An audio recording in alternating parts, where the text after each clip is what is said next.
Here's a psychology fact you're not ready for.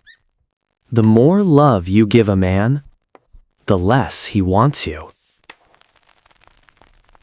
Not because your love is wrong, not because you're too much, but because his brain literally stops valuing what it knows it already has. You've been pouring your time, your attention, your emotional energy, all into one guy, replying fast, being available, showing care in every possible way. But instead of getting closer, he starts pulling away. Texts get shorter. His tone gets colder. His effort gets lazy. And suddenly it hits you. That satisfying feeling of being his priority, it's gone. Now you feel like just one of his options. And you can feel it, that distance between you two. It sits in your chest like a weight that won't go away. So your mind starts doing what it does best, spiraling. You replay every conversation. You reread every text. You overanalyze every pause, every delayed reply, every shift in tone. Wondering, wait, was it something I said? Maybe I showed too much too fast. Am I actually losing him right now? If that sounds familiar, then everything you think you know about keeping a man's attention is about to fall apart. This happens because men and women are wired to build connection differently. Women are taught to create closeness through consistency, reassurance, emotional openness, effort. You show love by being present, by checking in, by making him feel secure, because in your mind, giving more equals receiving more. But the reality is, a man's brain doesn't bond through security. It bonds through emotional tension. Men crave feeling chosen, but not guaranteed, desired, but not needed, important, but not secured. Read that again internally, because that contradiction is the key to everything. Your brain overgives to protect you from rejection. You invest deeply, so he has no reason to leave. But his brain reads that differently.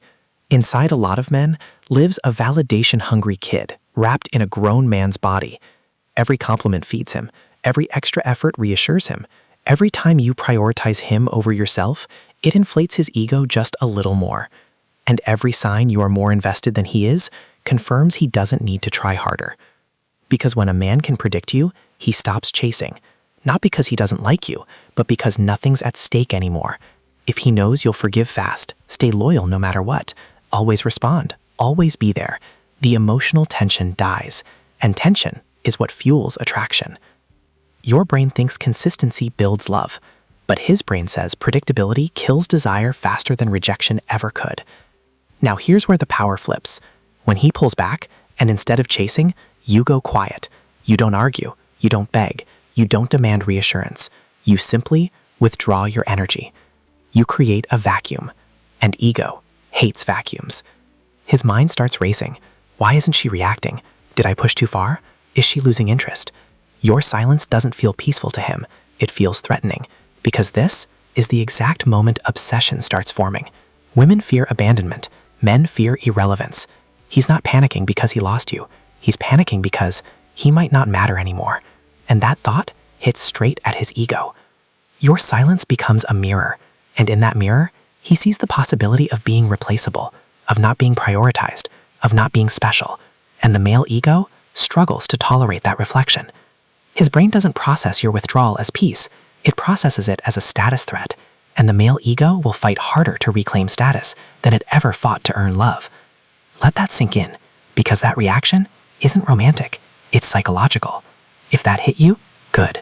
It means you needed it. Here's the truth you've been avoiding. You haven't been losing him because you aren't enough. You've been losing him because you made yourself too available for a man who never matched your effort. Every time you chased harder, you confirmed to his ego that he didn't need to try. And that cycle ends now. Because the next part is where everything changes.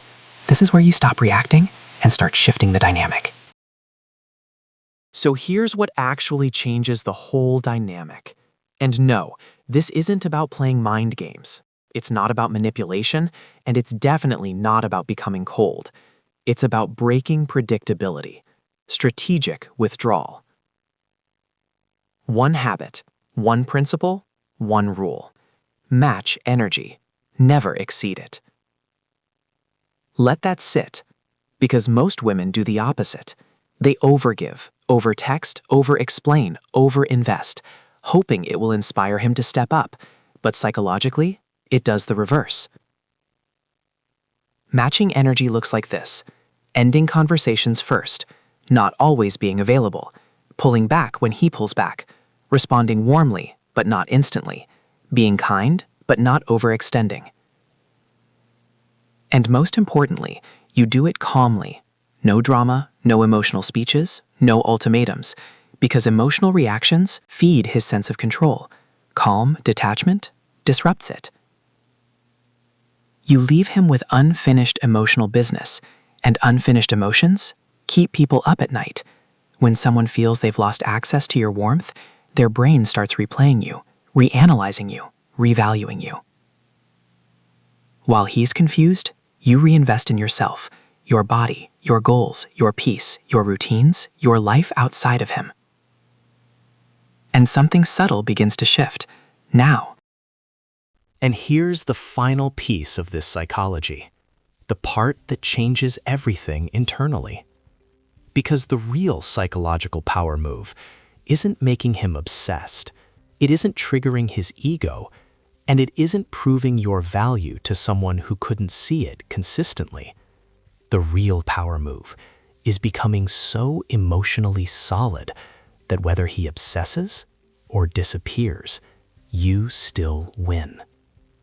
Because you're no longer waiting to be chosen, you're choosing yourself. And that energy is impossible to ignore, not just by him, but by anyone who enters your life. Because self-containment signals value, emotional independence signals rarity, and grounded detachment signals power. When you stop